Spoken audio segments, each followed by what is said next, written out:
La ponencia nos ha propuesto el título de ¿qué debe hacer el cristiano ante los ataques a los valores de la familia? Bueno, ese es el título de la ponencia y obviamente creo que es importante que comencemos por un buen diagnóstico. Si no se tiene un buen diagnóstico, difícilmente seremos capaces de acertar de cuáles deben de ser nuestras prioridades, de cómo abordar el problema. Un buen diagnóstico es algo que tenemos que pedir también al Espíritu Santo dentro de ese don de discernimiento que nos quiere dar. La Iglesia pide el don del Espíritu para discernir, para hacer una lectura de los signos de los tiempos, sabiendo cómo el reino de Dios se está realizando, pero también al mismo tiempo que el reino de Dios se realiza hay muchos antivalores. Conviven los valores del reino de Dios con muchos antivalores y hay que discernir para saber distinguir una cosa de otra. Recientemente, todavía este año, la Conferencia Episcopal Española publicó un documento con el título de El Dios fiel mantiene su alianza. Y era un documento en el que se hacía un diagnóstico de nuestra crisis y al mismo tiempo también una propuesta de cómo abordarlo. ¿Cuál era el diagnóstico? El mal que estamos viviendo es un mal de desvinculación. Nos desvinculamos de todo. Nos comenzamos por desvincular de Dios. Uno se desvincula de Dios, se desvincula de la familia, se desvincula de la propia sociedad, se desvincula de su cultura, de sus raíces, de su historia. Al final se desvincula hasta de su propia antropología. Ya no sabe ni quién es. Es una crisis de desvinculación. ¿Y cuál es la propuesta que se hace en ese documento? Bueno, pues contra la desvinculación redescubramos la alianza. Hemos sido creados por el Dios de la alianza. Dios nos llama a la alianza. Frente a la desvinculación, alianza. Esa es la tesis de ese documento. ¿Veis vosotros? Os he evitado leerlo así, así de fácil. Desvinculación, alianza. Algunos signos, ¿no? Algunos signos de esa crisis. Creo que al desvincularnos de Dios, en esta gran secularización en la que estamos viviendo, lo que estamos viviendo es una primacía de lo superfluo, una primacía de la frivolidad. Algunos le llaman una cultura líquida. Las grandes preguntas por el sentido de la vida han sido sustituidas por preguntas frívolas y perentorias. La grande pregunta, ¿por qué sentido tiene esta vida? ¿Qué hay después de la muerte? Pues muchas veces ha sido sustituida por ¿qué planes tienes para este fin de semana? O si te has comprado el último modelo del iPhone. Es verdad, o sea, hemos sustituido lo trascendente por lo frívolo y lo superfluo. Es una característica, ¿no?, de nuestra, como, digamos, dar la espalda a la gran pregunta por el sentido de la vida, porque hay algo que es clave. ¿Cuál es el sentido de la vida, no? Esa es una característica de la sociedad secularizada, la de que se pone de espaldas a la pregunta por el sentido de la existencia. Bien es verdad que luego la vida nos pone en situaciones en las que ya es imposible escaparse de esa pregunta. Y hay una providencia de Dios, ¿sabes?, en la que aunque intentemos escaparnos de esa pregunta, pues bien sea por una enfermedad, bien sea por el fallecimiento de un ser querido, vete tú a saber, ¿no?, reveses en la vida, situaciones, al final el sentido de la vida te sacude de la frivolidad de la existencia. También creo que otro signo de esta gran crisis es el concepto individualista de libertad que tenemos.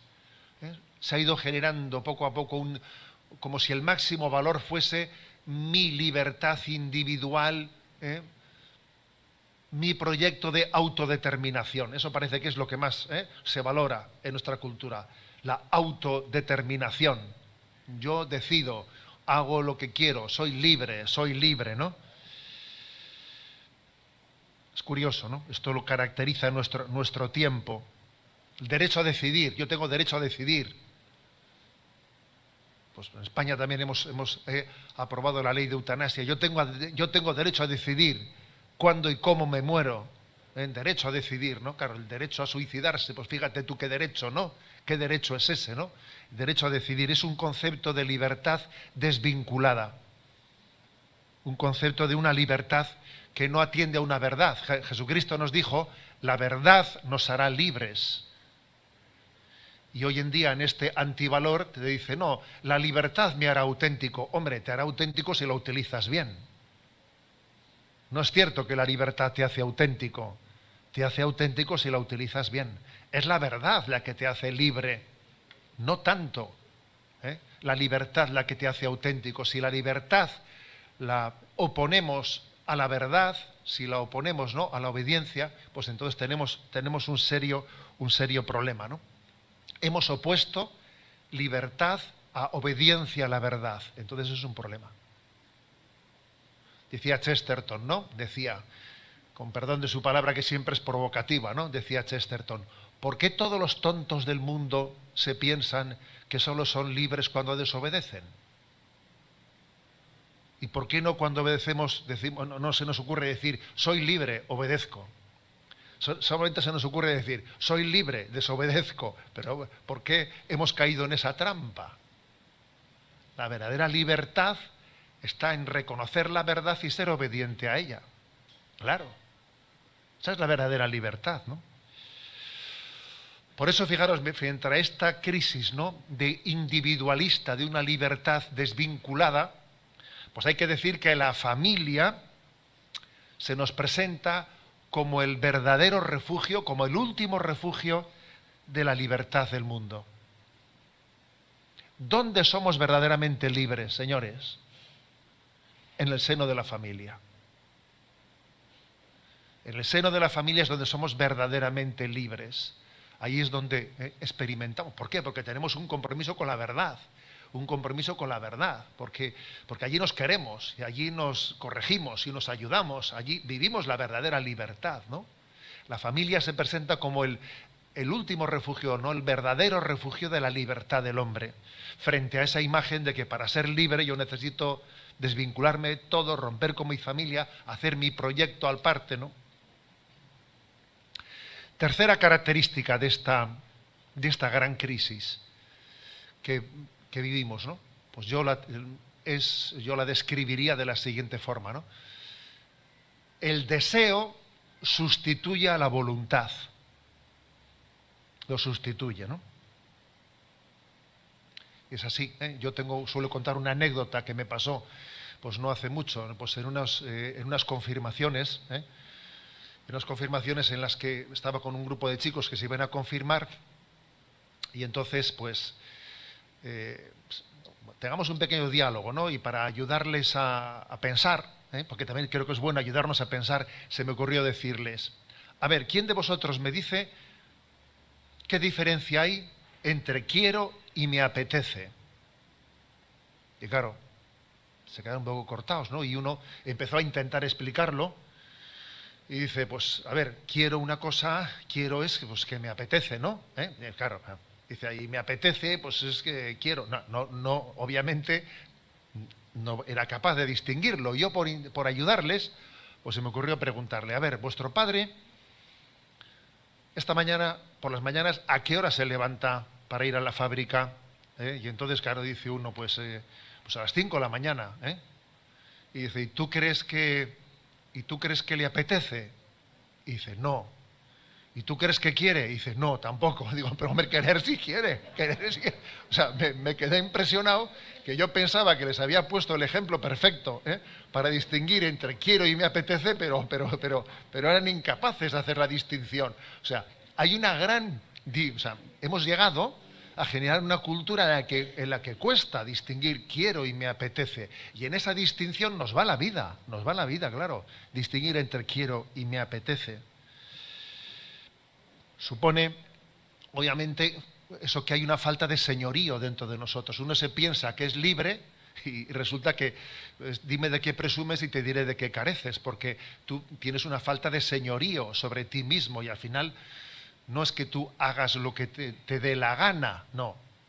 Haces lo que te mandan tus ganas, que esas ganas son verdaderamente dictatoriales, y hacen contigo lo que les dé la gana, claro. Entonces uno pierde el señorío, pierde la libertad sobre sí mismo. Sin embargo, fijaros, ¿no?, cómo la tradición cristiana nos ha enseñado que la libertad tiene que conseguirse después de abordar una gran batalla dentro de nosotros, ¿eh? Yo soy hijo también de San Ignacio de Loyola, que aparte que llevo su nombre, José Ignacio también es el patrono de la tierra en la que nací, y San Ignacio hablaba del agere contra, es decir, de hazte contra ti mismo, sé capaz de negarte a ti mismo tus caprichos, porque si tú no eres capaz de negarte a ti mismo tus caprichos, en el fondo tú no gobiernas en ti mismo, tú no eres libre.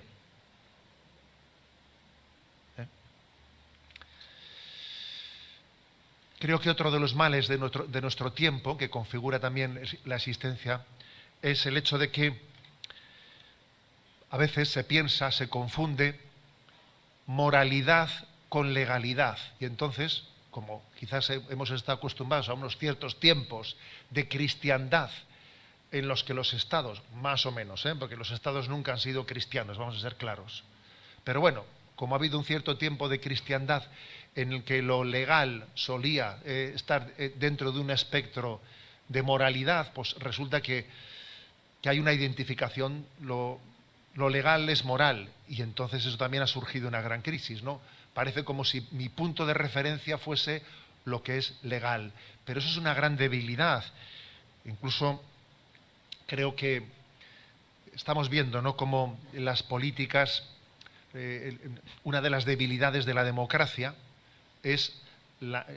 se traduce, ¿no?, en la dificultad de abordar temas del bien común. ¿Por qué? Porque los políticos están inexorablemente atados a tener que ganar las próximas elecciones, que son dentro como mucho de 4 años. Y entonces mi objetivo es ganar las elecciones. Entonces tengo que intentar hacer promesas a corto plazo que no aborden los temas de fondo, no los aborden, porque tengo que hacer regalos para que dentro de 4 años yo sea votado. Pero eso supone no abordar problemas de fondo para nada. Los temas de la familia, los temas de la natalidad, los temas que suponen una perspectiva de futuro del endeudamiento público, nada, todo eso no se aborda porque vivimos mirando, ¿no?, las encuestas y mirando los previsibles resultados electorales dentro de muy pocos años. Y así no existe una perspectiva de búsqueda del bien común, sino que la perspectiva es que yo pueda seguir gobernando.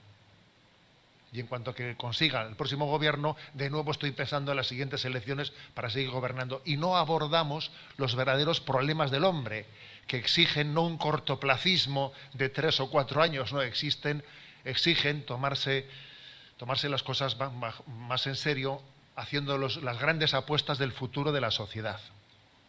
Y así, de esta manera, renunciando a los grandes ideales, en ese cortoplacismo, en esa digamos, cultura frívola, pues de repente, en estos últimos años, pues se ha introducido lo que podríamos llamar las ideologías del deseo. Y las ideologías del deseo, porque yo soy de los que vi caer el muro de Berlín, en el año 89, y me acuerdo que fui tan ingenuo, que yo era un sacerdote recién ordenado, y me acuerdo que escribí un artículo que se llamaba La caída de las ideologías. Me parecía que las ideologías caían con el muro de Berlín, que era como una nueva oportunidad para la humanidad. Ya caía el marxismo y entonces podíamos quizás pensar en una sociedad en la que sin esas ideologías que tanto nos condicionan podíamos construir un bien común. Fui tan ingenuo que pensé eso. Pero claro, el maligno sabe jugar sus bazas. Cayó el muro de Berlín, pero digamos que aquellas ideologías, como si de una metástasis del marxismo se tratase, se reencarnaron o se hicieron presentes en otras ideologías, ¿no?, que principalmente son las ideologías LGTB, pretendiendo hacer una antropología alternativa del hombre, un rediseño antropológico, un rediseño de la familia, del matrimonio. Por eso estamos ahora, yo creo que estamos hablando de un diagnóstico, ¿no? Yo creo que lo que caracteriza nuestro tiempo, la cumbre de esta gran crisis, es sobre todo una gran crisis antropológica. en la cual han confluido lo que antes era el marxismo, lo que era el liberalismo. Ahora parece que todos se han puesto de acuerdo, marxismo, liberalismo, todos se han puesto de acuerdo en esta especie de bandera de la ideología del deseo, que es esta gran crisis antropológica, ¿no? Que tiene características pues muy evidentes, ¿no? Como es una imagen del amor libre, en el que se desvincula el amor del sexo y el sexo de la procreación. La vivencia de la sexualidad, del amor, de la afectividad está desvinculada. En España hay una conocida película, ¿no?, de Almodóvar, que tiene como título ¿Por qué le llaman amor si quiere decir sexo?, ¿no? Si en realidad quiere decir sexo. Así se titula la película. La mentalidad antinatalista. La sociedad ha perdido la esperanza en este momento. Curiosamente, España e Italia y Portugal, que han sido los países de gran tradición cristiana, tienen el índice de natalidad más bajo del mundo. Sí, no ha existido históricamente unos registros de natalidad como los que actualmente tenemos, ¿no?, en estos países de raigambre cristiana, de historia cristiana, desvinculados de nuestras raíces. Nos hemos desvinculado de nuestras raíces y ha sobrevenido esta crisis. Para poder tener hijos hay que tener esperanza. Si no tienes esperanza, no te abres a la vida. Curiosamente, el animalismo ha sustituido en gran parte, ¿no?, ese vacío afectivo de los hijos. Eso es una realidad. En España estamos viendo ya con cierta normalidad que como se va por la calle con los coches, como el carrito del coche, pero resulta que lleva la sorpresa de que en vez de llevar un bebé se lleva un perro, ¿no? Y dice uno, por Dios. Eso en España lo estamos viendo por las calles, ¿no? Y a veces uno dice, señora, déjele al perro ser perro. O sea, a ver, que el pobre perro ladre y corra, ¿no? Y incluso se ha acuñado el término de perrijos, o sea, que no tenemos hijos, pero tenemos perrijos. Y en España hay muchas más mascotas que hijos. O sea, se ha invertido. Esto es un retrato de una gran crisis interior. O sea, es como que el hombre necesita amar y sustituye el amor por un cierto afecto.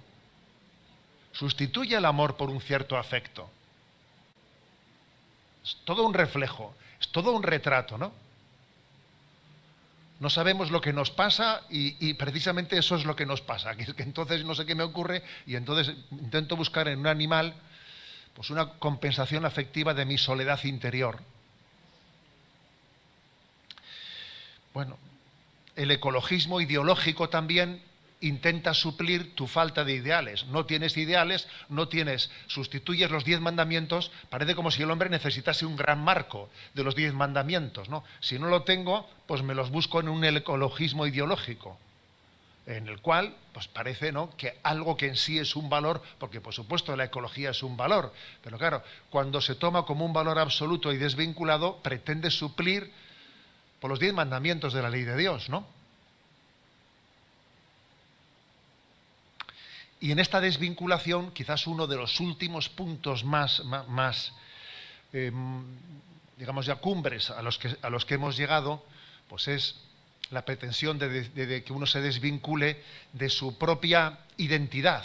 Yo no tengo por qué estar sujeto a ser hombre o ser mujer. Yo tengo derecho a decidir. Mi propia identidad. Quizás esa sea ya la crisis antropológica llevada a su cumbre, aunque uno nunca puede decir que todavía no se nos puede ocurrir algo más. Es una crisis máxima, ¿no?, en la cual dice, a mí nadie tiene por qué decirme que yo soy hombre o soy mujer. Es como decir, no, los genes a mí no tienen por qué imponerme mi identidad. Es increíble, ¿no? Porque digamos que nosotros hubiésemos dicho, a ver, uno tiene lo lógico es que uno dude de su subjetividad, no que dude de una verdad objetiva, pero aquí más bien hemos llegado a dudar de la verdad objetiva y poner mi subjetividad por encima de todo, ¿no?, de la propia objetividad y de la propia biología, Bien, en España se está generando una gran crisis a este respecto, pues porque no estamos hablando de que hay algunos casos que necesitaban ser acompañados. No, no. Estamos hablando de que se está generando desde estos parámetros en la enseñanza infantil, de primaria, etcétera, se está generando crisis y está habiendo, algunos hablan de auténtica pandemia de disforia de género provocada por unos parámetros en los que a los niños, pues en sus propios libros de texto, se les enseña pues distintas posibilidades de lo que ellos puedan llegar a ser, y entonces se les genera una crisis donde no la tenían, ¿no?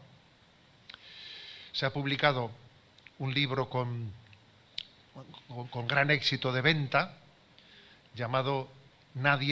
titulado Nadie nace en un cuerpo equivocado, publicado por 2 catedráticos. Pero lo curioso es que otra clave de esta crisis que vivimos es la cultura de la cancelación, en la que en este momento hay una gran presión para impedir la libertad de que alguien diga algo distinto a lo políticamente correcto. Y los intentos de presentación de un libro de este estilo, enseguida son boicoteados, son prohibidos, son perseguidos. Es decir, lo curioso es que se había proclamado que estábamos en la sociedad de la libertad, pero lo curioso es que hemos entrado en una cultura de la cancelación, en la que quien no se ajuste a lo políticamente correcto es cancelado. Es cancelado, ¿eh? Sencillamente, pues llegando incluso en España también a algunos límites que no pensábamos que íbamos a llegar a ellos, como por ejemplo la ley de memoria histórica, en la que las leyes nos dicen qué memoria tenemos que tener de la historia, qué tenemos que pensar de la historia, cómo tenemos que juzgarla, quién es el bueno y quién es el malo de la historia. Y entonces eso se impone por ley, y si alguien hace una lectura distinta de la historia, es cancelado. Bueno, quiero decir que este panorama que estoy presentando sé que es duro, sé que es duro, pero creo que lo que ha acontecido en España, todos somos conscientes de que no es un tema que acontezca en 1, 2, 3, 5, 6 naciones. Estamos ante una perspectiva mundial, de nuevo orden mundial, en la que las ideologías que parece que habían caído en el fondo se han reformulado en la ideología del deseo, en una nueva antropología, y entonces tenemos que ser conscientes de ello, porque si no somos conscientes de ello, ¿cómo vamos a abordar una crisis si no soy consciente de ante quién estoy? Hay que identificarla.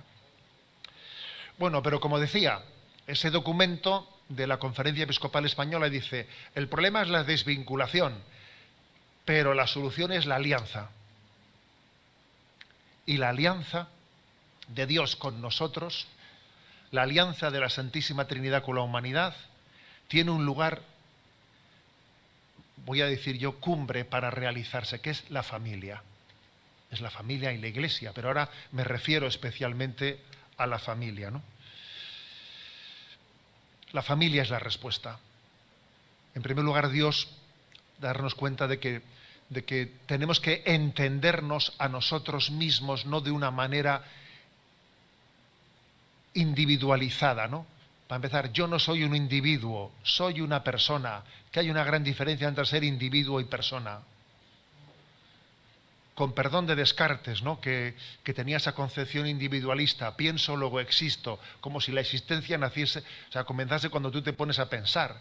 A ver, nosotros decimos, soy amado, luego existo.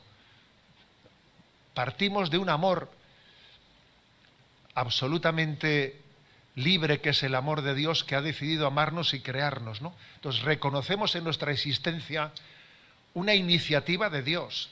Somos imagen y semejanza del Dios Trinitario. A su imagen y semejanza hemos sido creados, ¿no?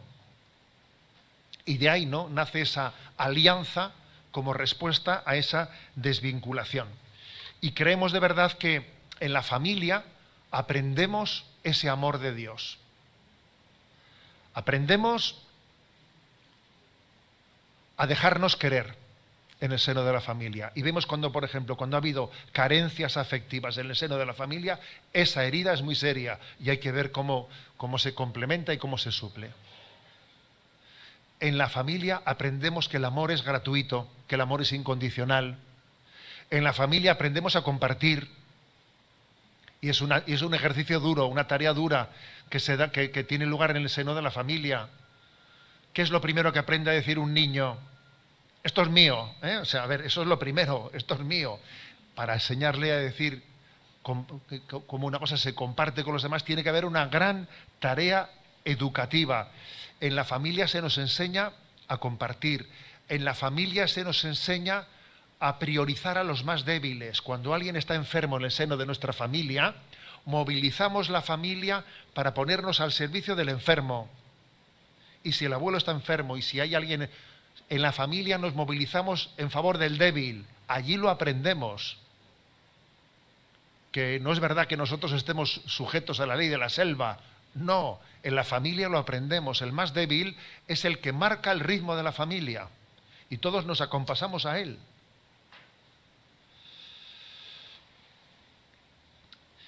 En la familia aprendemos que somos lo que somos porque nos hemos podido subir sobre los hombros de los que nos han precedido. Aprendemos a valorar a nuestros antepasados, a entender que la vida no nace conmigo, a ser humilde. ¿Qué tengo yo que no haya recibido si todo es don, si todo es gracia? Estos días he compartido en redes sociales, ¿no?, un mensaje de Chesterton también, en el que dice la importancia de la tradición de la que en el seno de la familia hemos recibido la consciencia de la tradición. Y dice Chesterton, la tradición es la democracia que reconoce el derecho al voto de nuestros difuntos, de nuestros antepasados. Es muy gracioso Chesterton, ¿eh? Dice, la tradición es la democracia que les da derecho al voto a los antepasados. A ver, que aquí no votan únicamente los que están vivos, ¿eh? Los que vivieron también votan. Y esa es la tradición. Claro, porque es así. Porque en esta vida, en el seno de nuestra familia, hay cosas que las hemos recibido. Aquí no votan solo los que están, los que estamos de momento en esta vida, que por un momento estamos, Luego tendremos derecho a voto cuando muramos, porque formaremos parte de la tradición. Esa es nuestra concepción, que no es una existencia individualista. Todo eso se aprende en el seno de la familia. Y por supuesto, en el seno de la familia se aprende la apertura a la trascendencia, la apertura a Dios. Lo que pasa en esta casa, lo que pasa en esta familia, es demasiado grande para haber nacido de nosotros.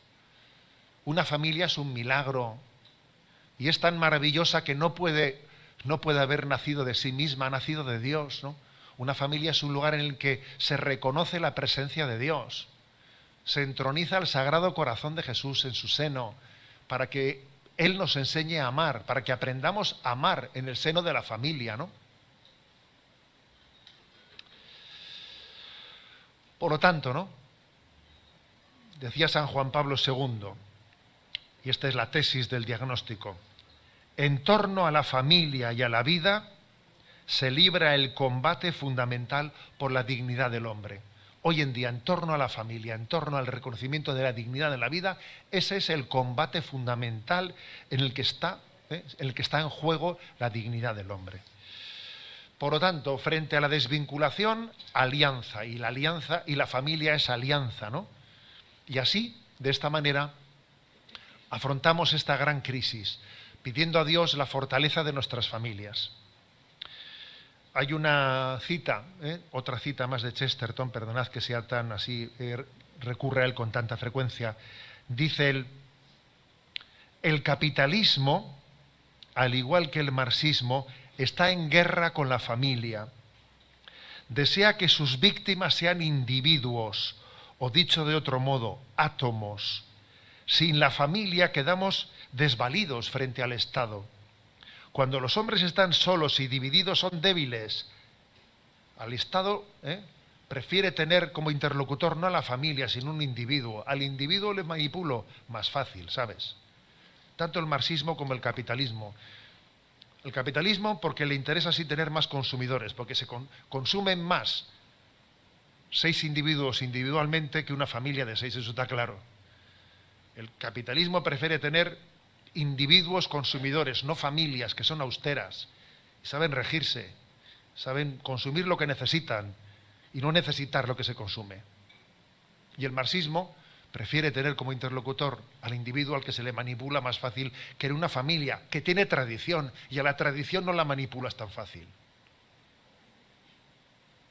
Luego, esta reflexión de decir, mira, es que al marxismo y al capitalismo, a los dos están en guerra con la familia. A los dos no les interesa la familia.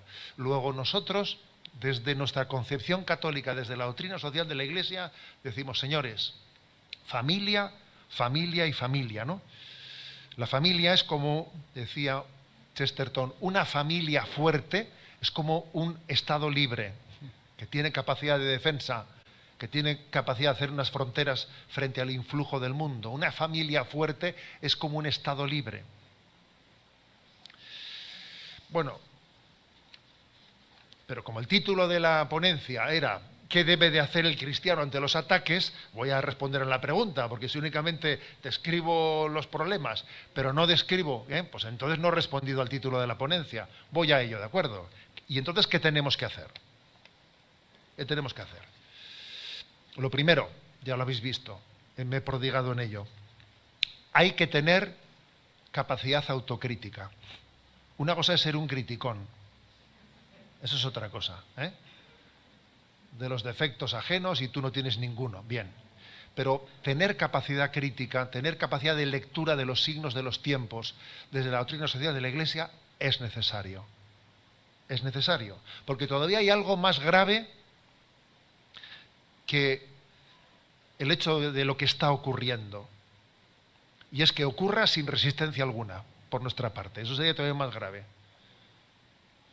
Por ejemplo, en España han ocurrido últimamente con el tema de la pandemia y no la pandemia, se han introducido muchas leyes sin resistencia alguna. De repente nos vemos de la noche a la mañana con la ley de eutanasia aprobada, pero si es que no ha habido una resistencia social. No ha habido ni siquiera una nueva ley de educación en la que los padres no tienen, se les ha limitado en gran manera su patria potestad en la educación de sus hijos, sin que haya resistencia. Con esto de que estamos de pandemia, estamos todos desactivados, o sea, la capacidad de resistencia se ha disminuido mucho. Ahora, si estas últimas leyes que se han aprobado en España se hubiesen intentado aprobar hace 10 años, hubiese habido una resistencia muy superior.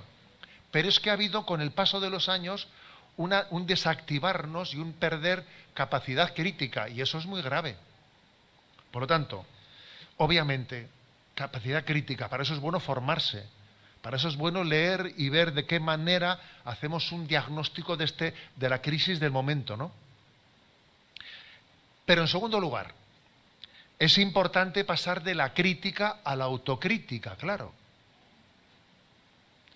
Porque si entre nosotros hubiese más santos, esta crisis no hubiese podido acontecer, A ver, yo creo que también esto, vamos a decirlo claramente, esta crisis de secularización tan grande que ha acontecido, también tiene una explicación porque qué poca fuerza hemos tenido de convicción y de arrastre desde la santidad, porque si no, no hubiese podido imponerse de esa forma. Esta crisis se ha impuesto por defecto nuestro, por carencia nuestra. Si nosotros hubiésemos vivido con más intensidad, con más santidad, el mensaje de Jesucristo, difícilmente hubiese venido a invadirnos esto de esta manera y con tanta facilidad. Entonces, aquí hay que hacer una autocrítica, ¿no?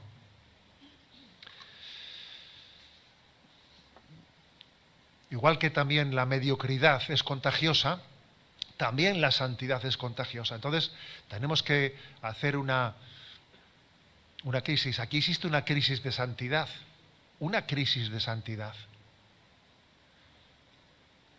Que por supuesto existirán santos de la puerta de al lado, como decía el Papa, ¿no? Pero es que tenemos que tomarnos en serio la llamada universal a la santidad que tenemos todos. Y mostrar también al mundo tantas páginas bellas en la historia de la Iglesia que existen y que quizás están veladas, ¿no? En tercer lugar, eso supone vivir en un estado continuo de revisión y de conversión, siempre convirtiéndonos, o sea, nunca teniendo una sensación de que yo ya estoy convertido, o yo ya más o menos me educaron cristianamente y lo que tuvieron que transmitirme ya me lo transmitieron. No, nos tenemos que sentir siempre como alumnos de primero de primaria. Tenemos que tener esa conciencia de que Dios todavía nos tiene que mostrar lo mejor de su mensaje, ¿no? Estar siempre en esa apertura. También desde el punto de vista matrimonial en España, se ha introducido con bastante éxito en muchas diócesis una oferta a los matrimonios de renovación anual. ¿eh? Igual que existen en nuestros vehículos, en nuestros carros, aquí se le llama carros a los vehículos, ¿no? Bueno, igual que existen nuestros vehículos, a partir de ciertos años ya, uno tiene que ir a revisarlo técnicamente para ver si el automóvil, allí se le llama, si no me equivoco, allí se llama la ITV. Aquí he preguntado y me dicen que se llama el revisado, ¿no? El revisado del automóvil. Bueno, pues allí en España se ha puesto en marcha lo que se llama la ITV matrimonial. Yo os propongo que también pongamos en marcha el revisado matrimonial, el revisado matrimonial, porque ese revisado matrimonial es decir, a ver, yo tengo que estar siempre revisando mi matrimonio, volviendo a preguntarme por este aspecto, el otro y el otro. No dar por supuesto que en mi matrimonio ya se vive esa llamada a la santidad, ¿no? El sacramento del matrimonio puede ser un lugar de crecimiento y de conversión, y así está llamado a ser, pero también a veces el sacramento es un lugar de instalarse en la vida. Me instalo y punto, ya está. Como a veces también nos pasa a los sacerdotes, que uno cuando es seminarista o es novicio, se le exige y entonces tiene que dar lo mejor de sí mismo, porque si no te van a pasar informes y no te ordenan, pero ya te han ordenado cura ya, y entonces ya, bueno, pues ya me han ordenado cura ya, no me pueden ya, entonces ya me instalo.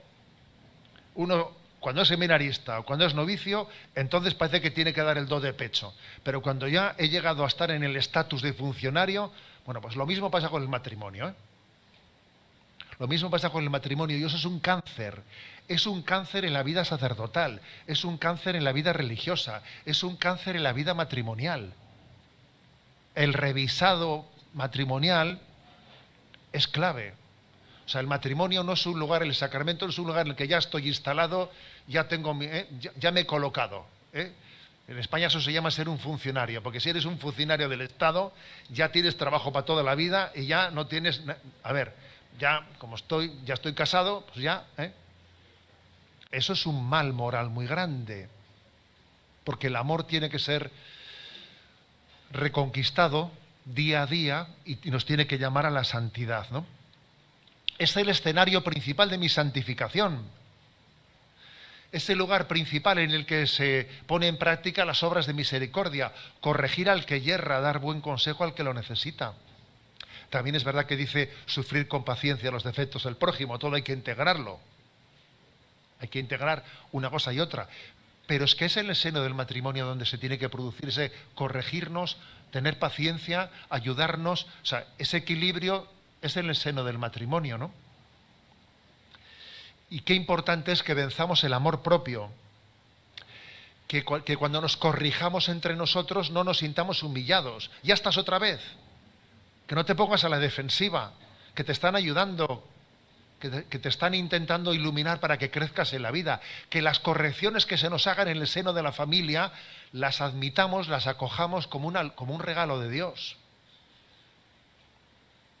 Que no las hagamos obviamente, ¿no? como una revancha, pero que no sea nuestro amor propio el que nos ponga a la defensiva frente a las correcciones, ¿no? Por desgracia, a veces, en el seno del matrimonio, puede haber también pactos implícitos de mediocridad, como diciendo, venga, si tú no me reprochas esto, yo no te reprocho lo otro, ¿entiendes? Aquí cada uno tenemos, eso también puede existir en el seno del matrimonio, pactos implícitos de mediocridad, pactos de egoísmo. Yo paso por alto tu mediocridad a cambio de que tú pases por alto la mía. Eso también puede ocurrir en un matrimonio, en una familia. Pero para eso no nos hemos casado. Nos hemos casado para ayudarnos a la santidad, para ayudarnos a dar lo mejor de nosotros mismos. Luego, ¿yo qué puedo hacer ante esta gran crisis matrimonial? Mira, apostar por el renovado matrimonial, por la santificación del matrimonio y de la familia. Lo cierto es que esta cadena de mediocridad se rompe por la conversión. ¿Cuál es el mayor regalo que yo puedo dar, ¿no?, a una familia? Pues es la conversión. Yo tuve un profesor, ¿no?, un profesor del seminario que me marcó mucho la vida, se llamaba don José Antonio Sayés, ¿no?, y él nos decía: mirad, para que una familia funcione y no se rompa, tiene que haber en ella por lo menos un tonto, decía.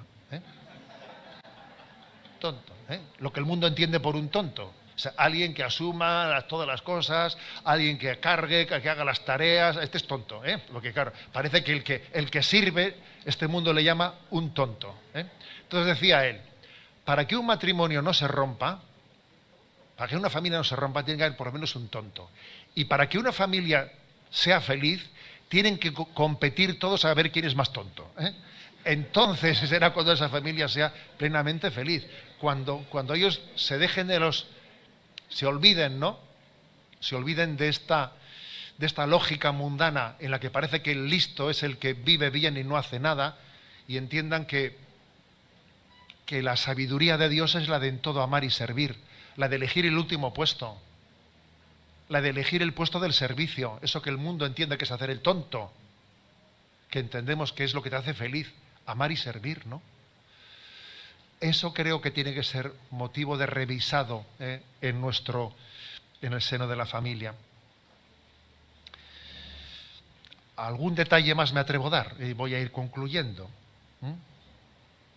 Creo que una prueba de autenticidad en el amor matrimonial es también el amor entregado y servicial a la familia política. No sé si aquí también se dice ese término de familia política, es decir, el hecho de que si yo amo a mis suegros y los amo con todo el cariño y les sirvo en sus enfermedades y en sus necesidades, obviamente ese amor que trasciende la carne y la sangre, sino que solamente se entiende por un amor esponsal en el que eso es el mayor, dejémonos de tonterías, ese es el mayor signo del amor espiritual.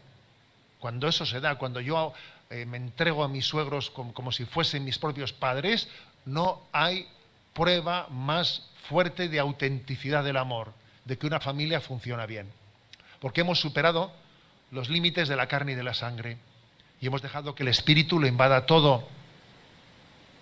Por eso es muy importante que cuidemos la gran familia, ¿no?, la gran familia frente a un modelo de familia nuclear. Vamos camino de que cada vez la familia es menos extensa y cada vez estamos hablando de familia nuclear, que es, ¿no?, marido o mujer, si es que están casados, ¿no?, y el niño y el perro, A ver, yo creo que el modelo de familia extensa en el que nos encontramos con los primos y los suegros, es que eso es una riqueza muy grande, que la dinámica de esta sociedad nos lo está robando,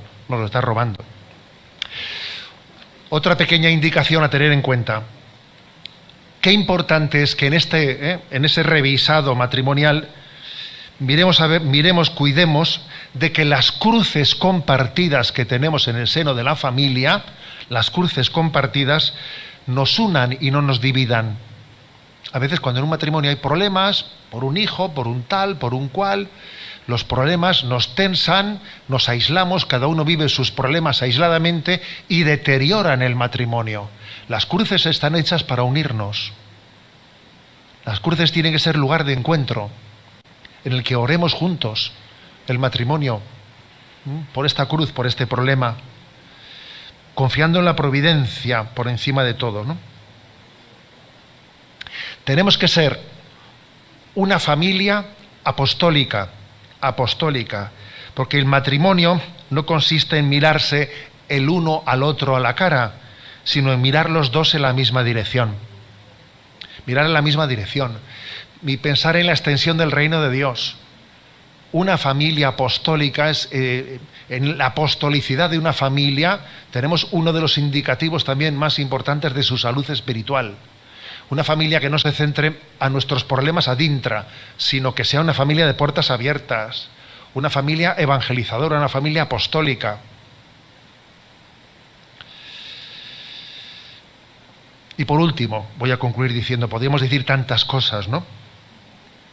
Una familia que crea en el poder de Dios, que crea en el poder de la gracia y que por lo tanto rece unida y haga de la oración un lugar en el que nos encontremos, ¿no?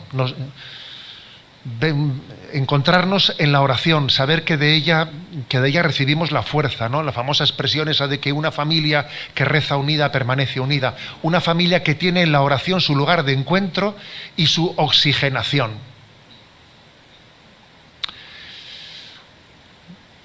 No necesitamos, no, los hijos no necesitan un superpapá y una supermamá, no. Necesitan un padre y una madre que se quieran mucho, aunque sean más normalitos, y que amen a Dios.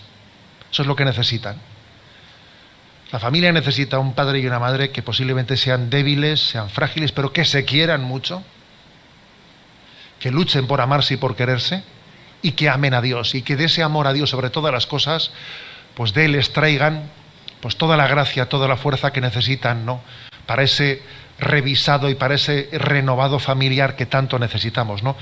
Por lo tanto, le pido al Señor, ¿no?, que Dios nos dé esa gracia de renovar nuestras familias en esta gran crisis que vivimos, pero sabiendo que la santidad es contagiosa y que estoy convencido, ¿no?, que en la medida en que surjan vocaciones a la santidad en la vida familiar, eso va a ser contagioso, porque ¿acaso no es atrayente ver una familia unida, abierta a la vida, que reza en común, que va a la iglesia, que se convierte en iglesia doméstica, ¿no? Que se convierte en iglesia doméstica? Sin duda es atrayente, y ojalá el Señor, ¿no?, nos permita también pues vivir en esta renovación que todos necesitamos. Muchas gracias.